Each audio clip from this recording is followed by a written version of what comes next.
Il n'y aura pas de révision constitutionnelle, en tout cas pas pour cette tentative portée par Hassan Seibou. Le président du groupe parlementaire Bloc républicain n'a pas pu réunir autour de sa proposition la majorité requise pour que le texte soit ne serait-ce pris en compte pour être étudié ou amendé. La proposition de loi se heurte donc au dictat de la minorité de blocage élargie circonstanciellement, car depuis son siège où il était installé dans l'hémicycle, Hassan Seibou a observé ses propres compagnons voter contre son texte. Un combat de conviction perdu dont on fait écho, évidemment, dans cette émission. Avec, justement, autour de la table, l'initiateur lui-même de cette proposition de loi qui, justement, n'a pas abouti.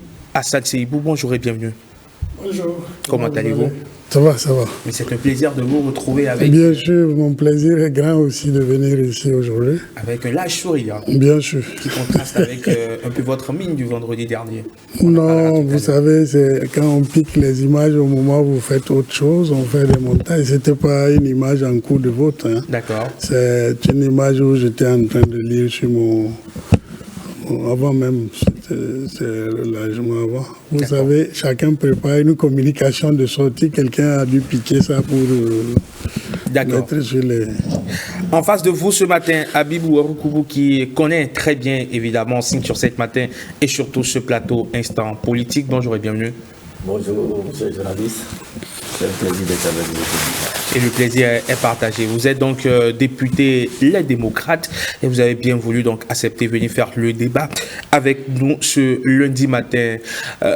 Honorable Hassan Seibou, qu'est-ce qui a été le plus difficile à supporter dans ce combat de conviction que vous avez porté et qui malheureusement s'est achevé par un rejet de votre proposition? Est-ce justement le rejet qui a été le plus difficile, ou de voir que même vos propres compagnons d'infortune vous ont lâché, ou certains de vos propres compagnons d'infortune vous ont lâché? Merci bien.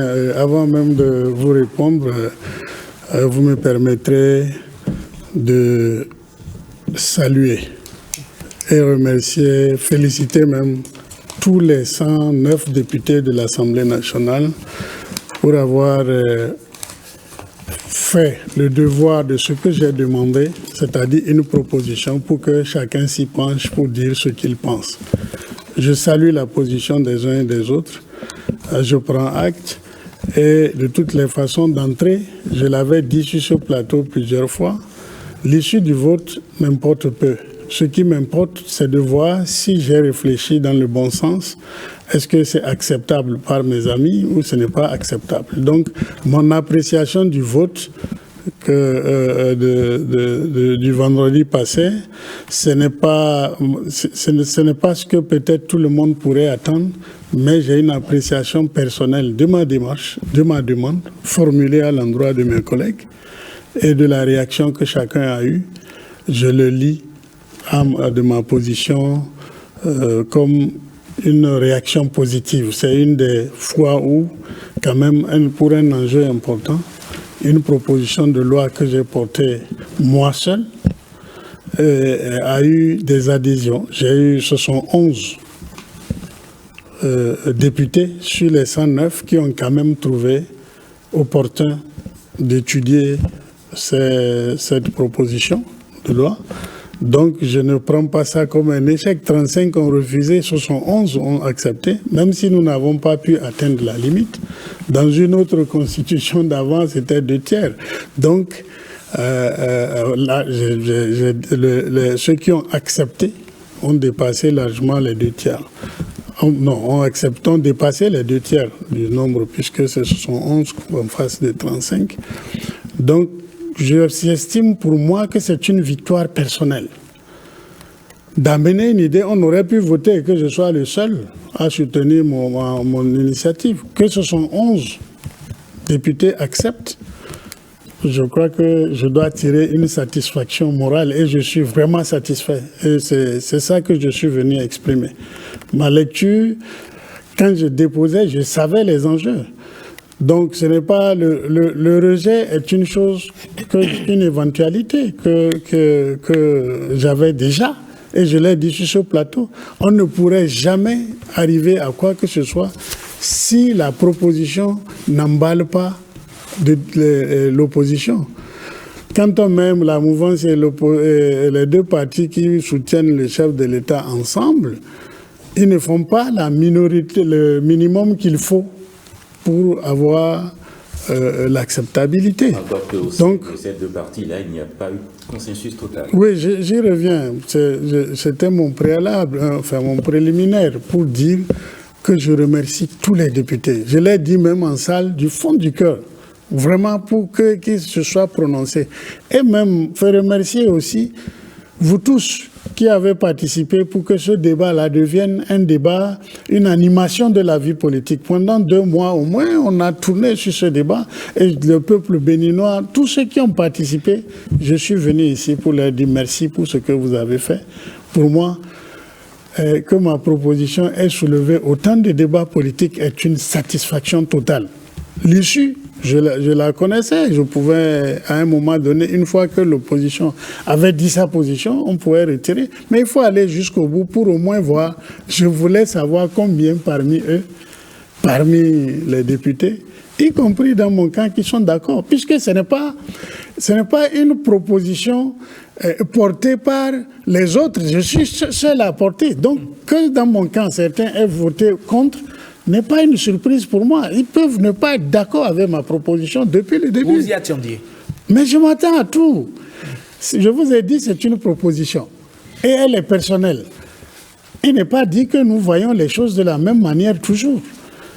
Donc, qu'il y ait des votes disparates, ce n'est l'initiative d'aucun groupe parlementaire. Ni le BR, ni l'UPS. Chacun, j'ai démarché chacun, enfin, j'ai expliqué à chacun. Si je n'ai pas convaincu certains, ce n'est pas un problème. Je crois qu'il ne faut pas en faire un drame. Je n'en fais pas. On a dit que c'est un échec. Non. Pour Hassan Seibou, c'est un succès franc. Vous ne regrettez pas du tout d'avoir porté cette proposition? Jamais. Si c'est à recommencer, je recommencerai. Je prendrai le temps peut-être de gagner mes amis de l'opposition qui n'ont pas adhéré cette fois-ci. Parce que dans le fond du débat, ce que je retiens, ce n'est pas un échec dû au contenu lui-même.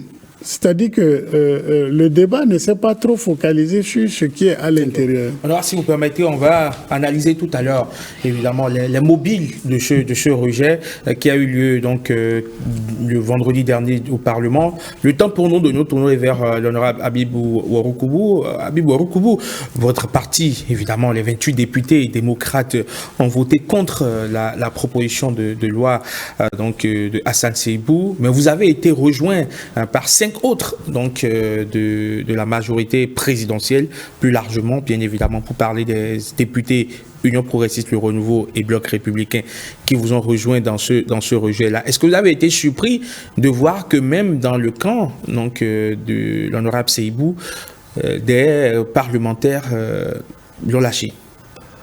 Merci, monsieur le journaliste. Je vous remercie donc de l'opportunité que vous m'offrez de dire un mot sur cette question de révision de la Constitution qui a fait couler beaucoup d'encre au niveau des Béninois.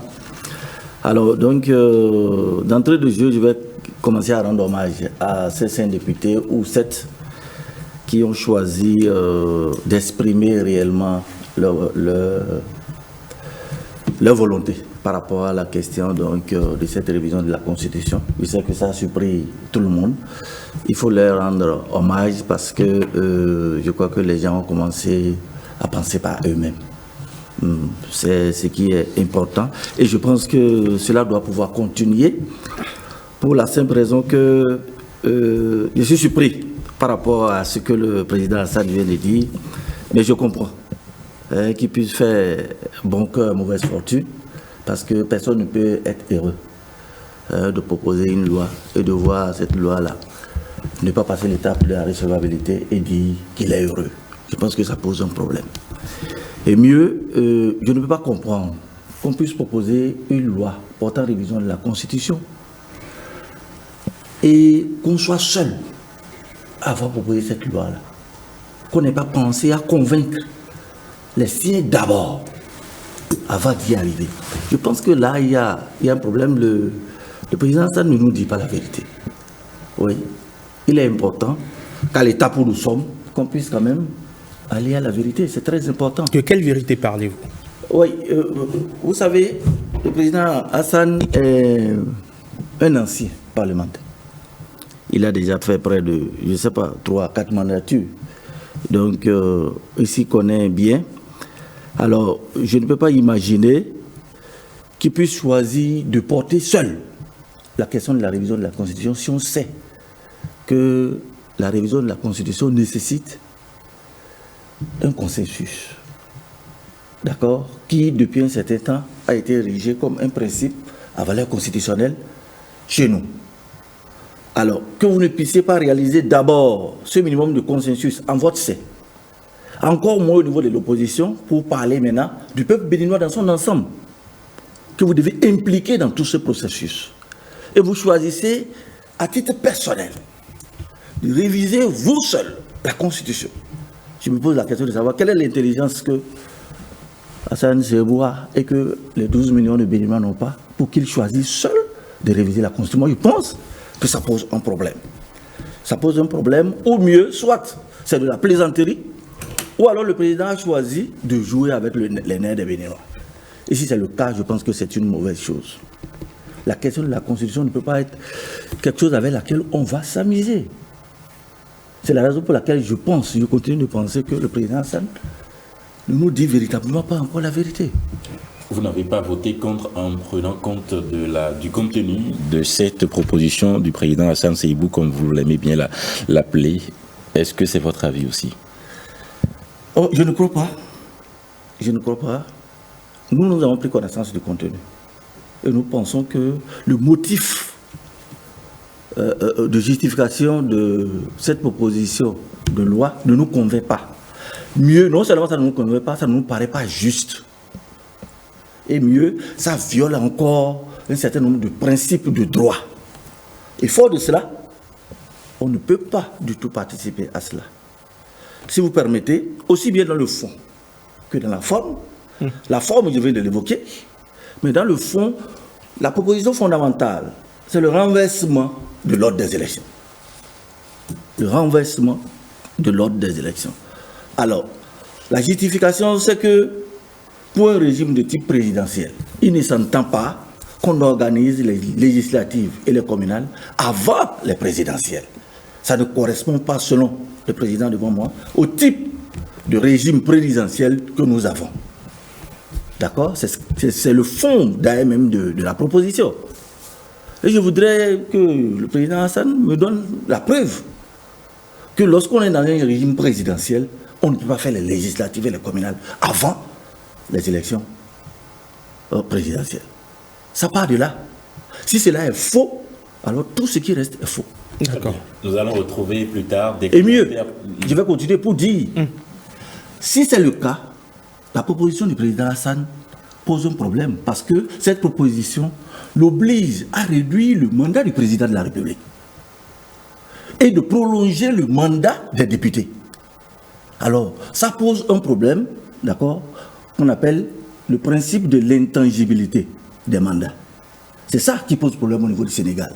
Pour quelle raison on peut être amené à modifier un mandat qui est en cours au motif qu'on veut que les élections présidentielles aient lieu avant les élections. Voilà les problèmes que ça pose. Donc ça pose déjà des problèmes techniques. D'accord.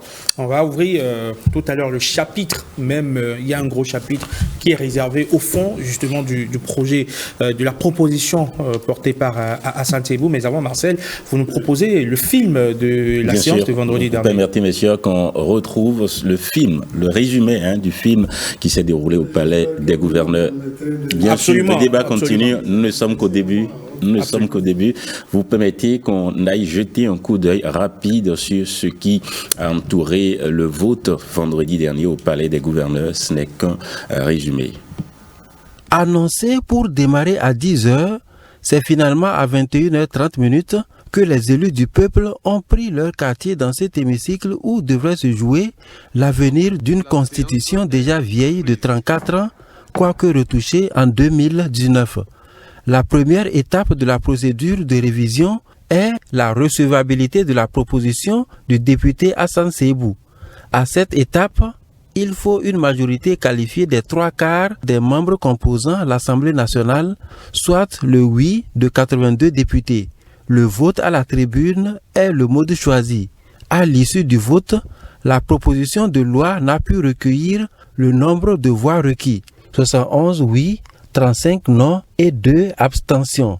Conclusion, l'Assemblée nationale a délibéré et rejeté en sa séance du vendredi 1er mars 2024 la prise en considération de la proposition de loi portant révision de la Constitution de la République du Bénin par 71 voix pour, 35 voix contre et 2 abstentions. Dans la foulée, il y a eu des votes surprises de la part des députés, aussi bien du bloc républicain que ceux de l'UP Le Renouveau. Ils ont choisi de voter contre. Voilà donc le film de cette, on va dire ainsi, des événements qui se sont déroulés dans la nuit du vendredi dernier, du vendredi à samedi dernier, puis c'était aux premières heures de samedi. Alors Hassan Seibou, dans son propos tout à l'heure, Abibou Koubou a pointé du doigt une action solitaire, un numéro soliste que vous avez eu à porter sans justement l'avis donc non seulement de vos pairs, mais également de l'opposition. Vous étiez seul et contre tous. Mais, vous savez, c'est curieux. C'est curieux, nous sommes des députés et nous avons une responsabilité définie dans nos règlements intérieurs et dans la Constitution elle-même, que le député a droit à l'initiative d'une proposition de loi. C'est-à-dire que l'initiative de la loi est concurremment partagée entre le président de la République et les députés. Qu'un député fasse usage de ce droit-là, quel est le problème que ça pose? Je ne suis pas dans une logique dans ma vie imaginaire personnelle. Non, je suis dans la logique de ce qui est écrit, de ce qui est exigé. On dit qu'il fallait faire le consensus national avec le peuple, avec tout ça, avant de déposer une proposition de loi. Ce n'est pas ce que disent les textes. Vous pouvez proposer. Et même dans le domaine de la Constitution, vous pouvez. Il y a eu des propositions avant moi. Peut-être il faut qu'il revisite l'histoire du Parlement du Bénin pour savoir que même la révision de 2019 n'était pas un projet, c'était une proposition. Et je crois que j'ai fait une bonne chose dans la mesure où ça leur a permis quand même de parler. Et de le faire sans préparation parce que c'est la meilleure voie pour trouver ce qu'on appelle un consensus. Supposez que pour aller déposer cette proposition, je l'avais conclu avec mon groupe parlementaire. Nous sommes 3 groupes à intérêt plus ou moins antagoniques. Ce serait alors un complot de mon groupe que je serais allé proposer aux autres. J'ai estimé personnellement que c'était une mauvaise voie. Il faut la déposer moi-même et laisser libre cours à la réflexion. Le consensus dont on parle, la Constitution elle-même a prévu les conditions dans lesquelles on peut la réviser. Et elle ne dit pas, la voie consensuelle est une voie ouverte au sein de l'Assemblée. Il n'y a de circonstances ou de moments propices pour réviser une constitution. En tout cas, c'est la leçon que je tire au Bénin, que de moments où vous réalisez la majorité qualifiée pour y aller. Bon, le consensus avant d'y aller, ce n'est qu'un rêve. Il y aura toujours des... Moi, je voulais le débat. Il me fallait le débat. C'est ce que j'ai décidé. Le Habib dit que... L'honorable Habib dit que je ne dis pas la vérité. C'est quelle vérité? Je suis venu soutenir sur tous les plateaux que c'est mon initiative. Et même, ils ont noté que sur cette initiative, je n'étais pas un pion qui doit agir pour quelqu'un. Sinon, le président n'est pas venu me dire que lui, il n'était pas pour. Il n'était pas pour. Mais il n'était pas pour seulement, il nous laisse notre liberté de député et notre droit de faire quelque chose. Si ça arrivait, voilà ce qu'il dit. Si ça venait et qu'ils ont pris une décision, je vais promulguer. Mais c'est ce qu'il a dit. Le groupe parlementaire UP, je ne suis jamais allé plancher devant le groupe parlementaire. J'ai parlé à les responsables du groupe qui ont discuté entre eux.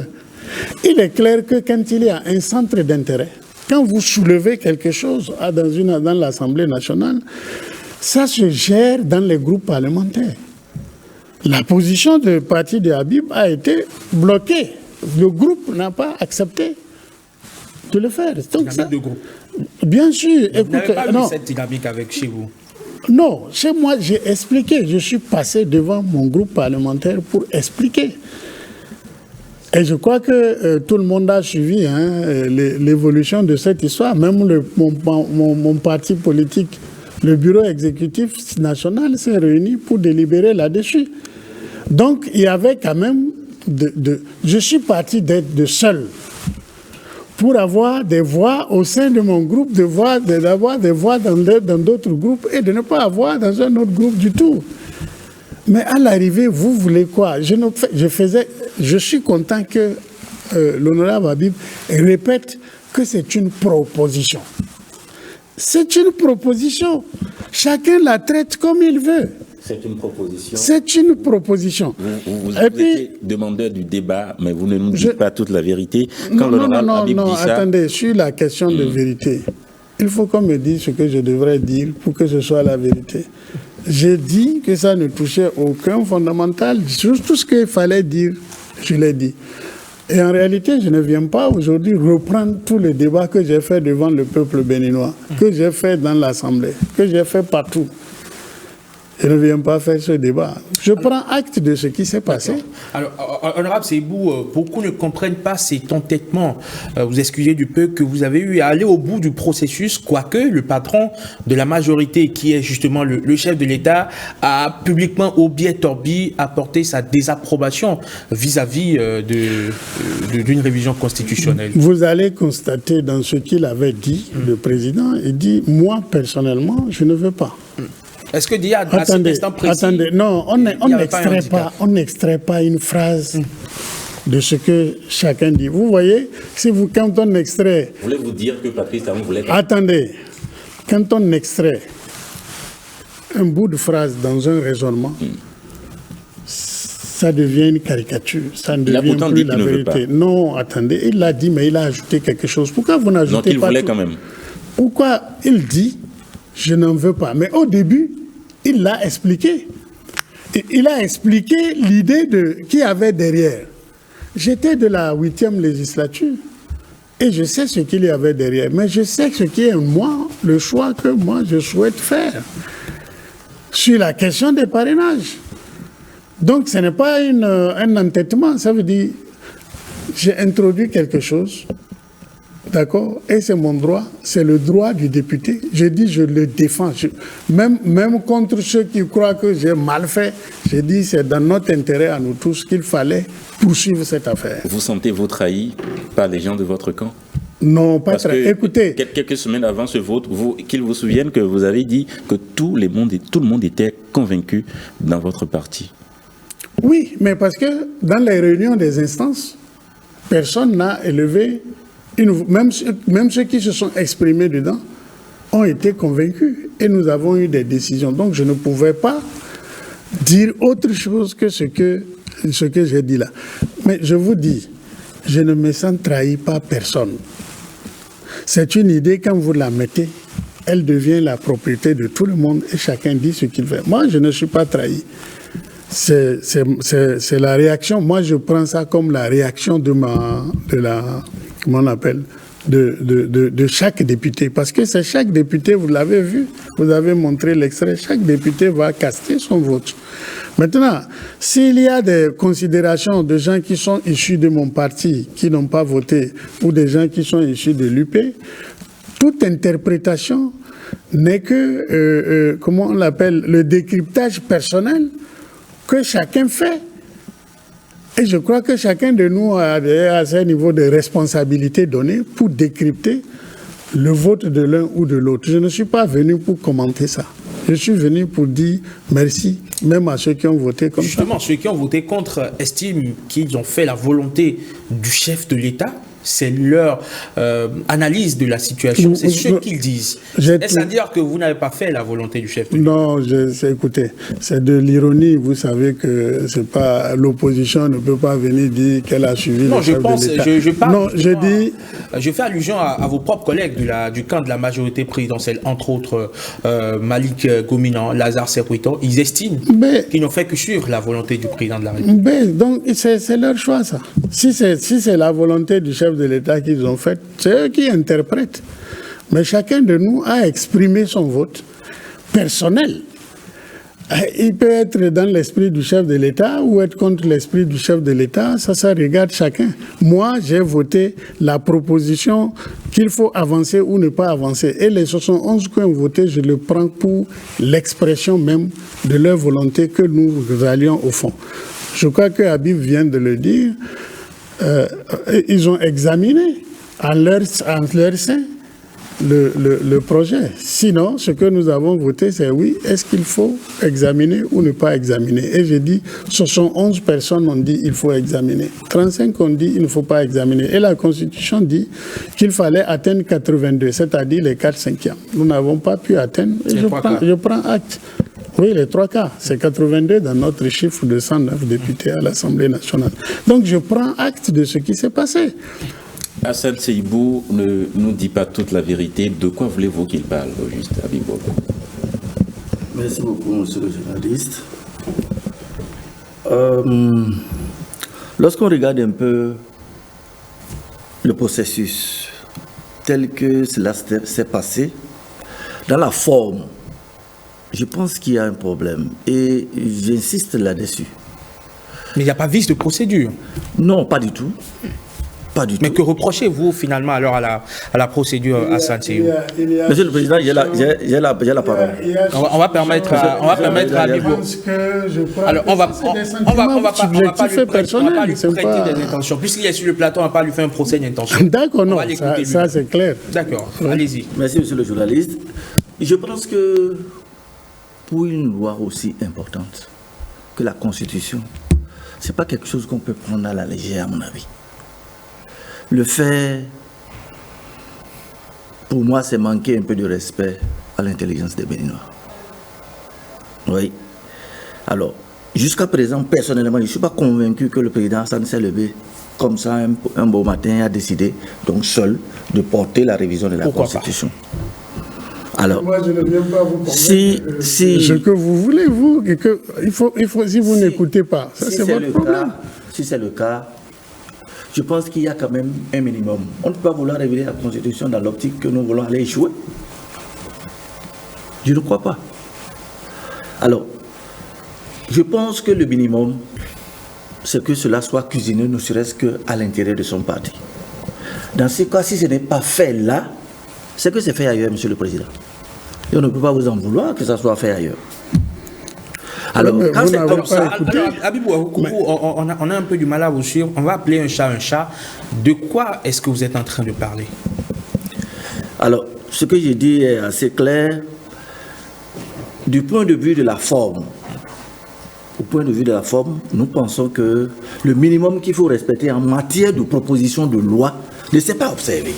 Nous aussi, nous sommes dans des groupes parlementaires, nous sommes des députés. Quand vous voulez proposer une loi, mais ça, vous n'avez pas la parole. Quand vous voulez proposer une loi, le minimum, c'est de discuter au moins entre vous.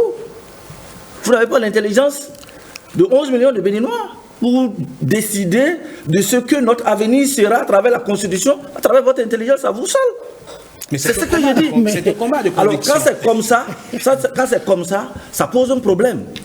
Il a été obligé, alors ils ont été obligés, si je puis m'exprimer ainsi, de réunir déjà sa propre formation politique, d'accord, pour obtenir le consensus au sein de cette formation politique. Et ce qui est faux, c'est que le 7 février, lorsqu'ils se sont réunis, ils s'en sont sortis avec la conclusion que tout le parti soutient, puisque la proposition est venue seule, tout le parti soutient la proposition de révision de la Constitution. Deuxième élément, au niveau du parti siamois, la même chose, ils se réunissent, ils disent, bon, tout le monde soutient. Comment se fait-il que tout le monde soutient, on arrive alors à l'Assemblée nationale pour voter en plénière et tout le monde ne soutient pas? C'est pour ça qu'il vous dit qu'il y a quelque chose qui ne va pas. Je ne vous coupe pas, mais parlant d'avis, dans votre temps, Malick Gomina est membre de votre groupe parlementaire. Il dit ceci, ce sont des propos résumés, des propos rapportés par le quotidien Les 4 Vérités. Le moment n'est pas arrivé de toucher à nouveau à notre loi constitutionnelle. C'est ce que dit Malick Gomina. Nous allons retrouver tout à l'heure des avis d'autres députés qui ont voté contre cette proposition. Mais avant, que pensez-vous de cet avis de Malick Gomina? Oui, mais il faut d'abord dire que je ne suis pas le raisonnement de Habib. C'est des contradictions. Vous dites, je n'ai pas consulté qui que ce soit. Je vous dis, j'ai fait une proposition, et une proposition, c'est quand vous la déposez que vous essayez de concilier les gens. S'ils ne sont pas d'accord, ils rejettent. Il vient de dire lui-même que dans les instances de mon parti, on s'est réunis et on a pris des décisions.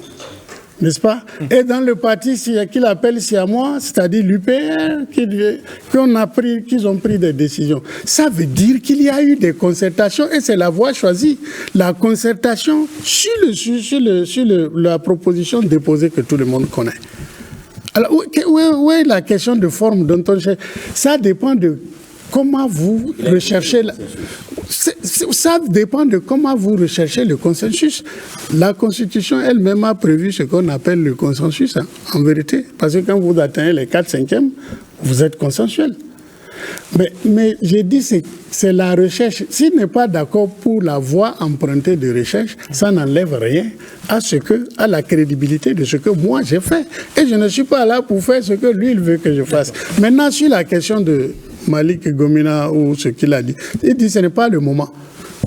Mais c'est quel moment qui est propice pour poser un problème? Et là, je m'étonne. On estime qu'une révision constitutionnelle en fin de mandat, il y a toujours... Mais on est à 2 ans de la fin d'un mandat. Vous connaissez tous les événements qui peuvent se dérouler en 2 ans. 2 ans, c'est pratiquement le mi-mandat. On est pratiquement en mi-mandat. On sort déjà de la 3e année du mandat. Et je vous dis, il n'y a pas de moment propice que le moment en définitive où, au Bénin, vous rassemblez la majorité qualifiée. Et le président est sortant. Ce que j'ai proposé là n'est pas dans l'avantage d'un président pour qu'on dise que c'est une révision opportuniste.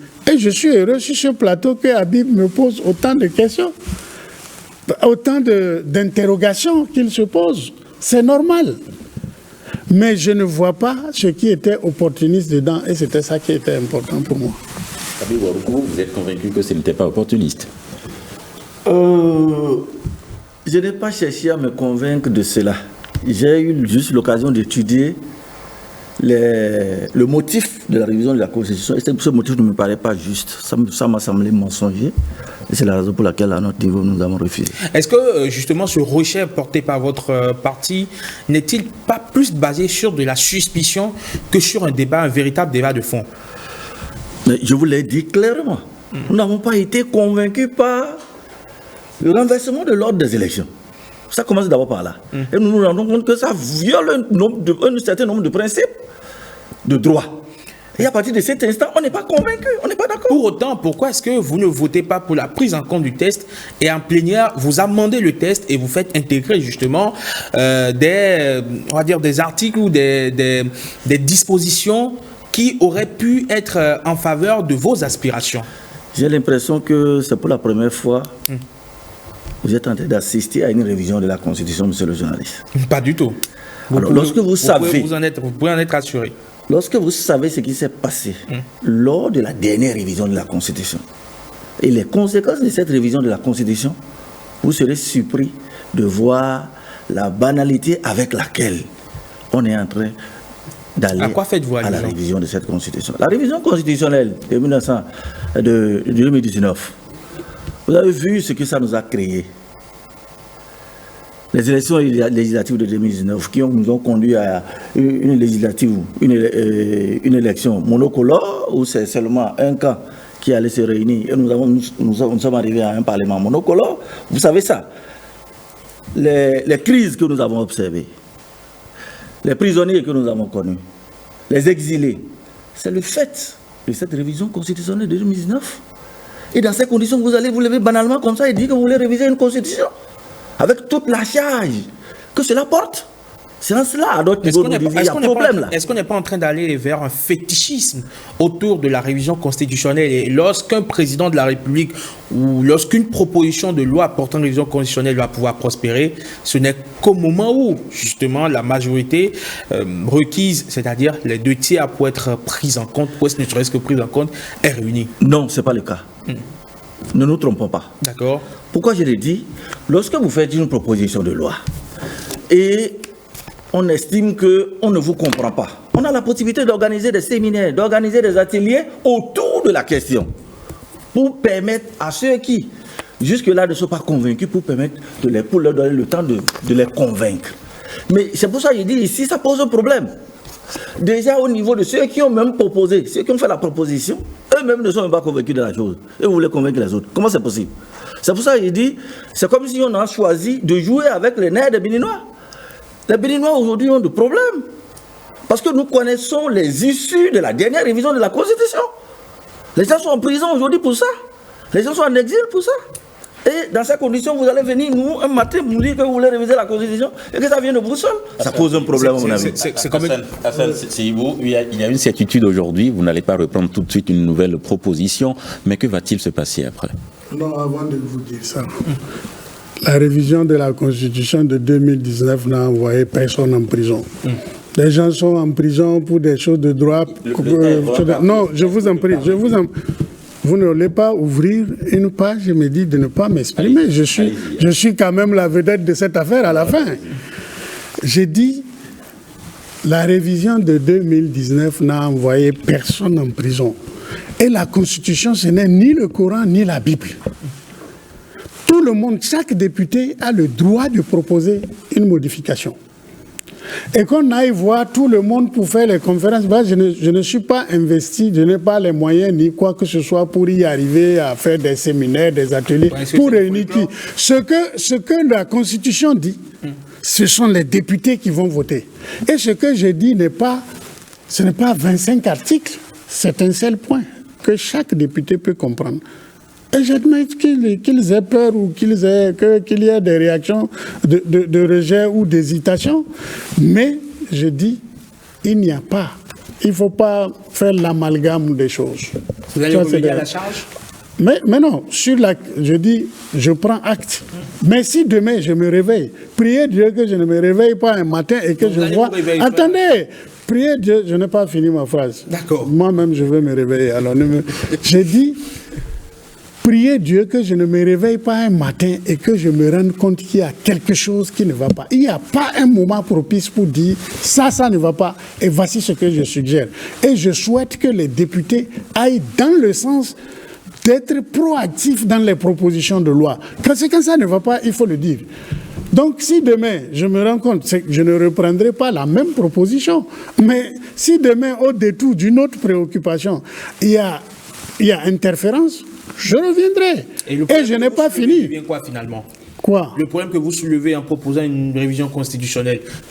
Non, ce que j'ai proposé là, non, mais c'est terminé. Les élections vont se dérouler, sauf si quelqu'un d'autre propose encore une autre proposition, nous allons étudier. Mais si les choses restent telles, les élections ne sont plus permittées. Et je profite pour dire à mon collègue qu'au moment où je proposais les permutations, si on devait en faire le débat, je ne suis pas venu, j'ai dit pour répéter, mais j'ai dit simplement, le fait de laisser dans la Constitution l'éventualité et même la pérennité, qu'un président sortant tienne le nouveau président qui vient parce qu'il organise les législatives avant de donner son fauteuil, il risque de contrôler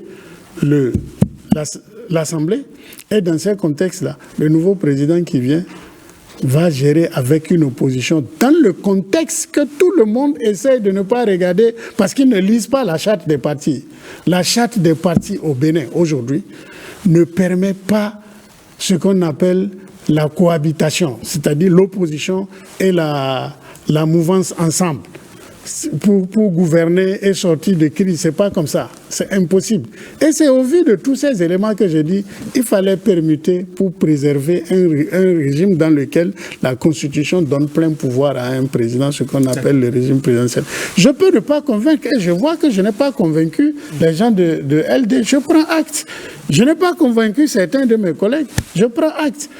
Mais j'ai dit, ma proposition a été soutenue largement par 71, c'est-à-dire plus de 2/3 des députés étaient d'accord qu'on l'examine. À partir de ce moment, c'est une victoire personnelle.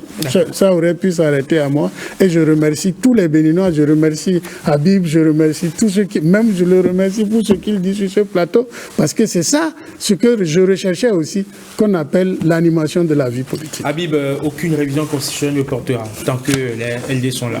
Non, ça n'a rien à voir. Ce n'est pas là. Il ne faut pas nous prêter cela. Mais pas moi, c'est une question. Ici. Non, c'est une question que je pose. Alors, avant de continuer, je dirais... Et pour finir, ce sera pour finir justement, parce que le temps est parti pour ce débat-là est terminé. Et il faut profiter pour dire également ce que devient le débat sur le parrainage, parce qu'il n'y a pas eu solution avec la révision de la Constitution. Comment on fait maintenant? Ça, c'est une autre paire de manches. Non, je pense que... Le débat continue. Je n'étais pas là quand on a fait la loi électorale en 2019. Et je me permets de penser que ceux qui l'ont fait de façon intelligente. Alors, si ce travail est fait de façon intelligente, je pense que ce sont les élus du mandat précédent qui doivent normalement parrainer les élus du mandat à venir. Je suis un économiste, je suis scientifique. La meilleure façon de prévenir, de faire les prévisions de l'année suivante, c'est ce que vous avez cette année. À partir de cette élection, je ne vois pas. Le droit ne raisonne pas toujours en fonction des logiques mathématiques. Oui, je sais bien. Et c'est la raison pour laquelle, à partir du moment où le président Hassan ne propose pas la révision de la Constitution pour son propre compte, et que c'est pour le compte de tous les Béninois, il est important que tous les Béninois, d'accord, ou du moins leurs représentants, puissent véritablement se prononcer sur la question et de trouver la manière intelligente, franchement, de faire une... Ce n'était pas intelligent. Non, c'est pas là que je vais en venir. Bon, merci. Allez, merci on va finir. Maintenant, dire que, puisque 111 ont voté, pour moi, très heureux. Je suis heureux. C'est satisfaisant. Non, je pense que c'est une erreur. Non, comment je peux... Vous ne pouvez pas... Peut-être que le président ne comprend pas. Je ne peux pas avoir d'erreur sur mon sentiment. Vous voulez que mon sentiment soit une erreur? Non, vous ne pouvez pas juger de mon sentiment. L'erreur, c'est un sentiment. C'est à 10 heures que nous avons convoqué la plénière ce jour-là. Oui. Il lui fallu 21 heures. Oui. Que la plénière puisse... Ça, c'est la pratique parlementaire. C'est la pratique parlementaire, Habiba. Les 111 dont on parle là, il lui fallut la croix et la bannière. Sinon, on allait voir le derrière de mes amis. Merci, Habib. Vous êtes député donc, des démocrates à l'Assemblée nationale. Merci également à vous, Hassan Seibou. Vous êtes président du groupe parlementaire Bloc républicain. Vous avez porté avec force, foi et conviction une proposition de loi portant révision constitutionnelle qui malheureusement a été rejetée. On va scruter l'actualité parlementaire dans les prochaines semaines, dans les prochains mois. On verra si un autre député va prendre sur lui l'initiative d'une révision constitutionnelle ou plutôt cette affaire, on n'en parlera plus avant la fin du mandat du président Patrice Talon-Marcel. Merci. On se retrouve tout à l'heure pour la revue de presse. Tout de suite et maintenant, Jennifer Sa TV pour le premier grand format de l'actualité sur la télévision nationale. À tout de suite.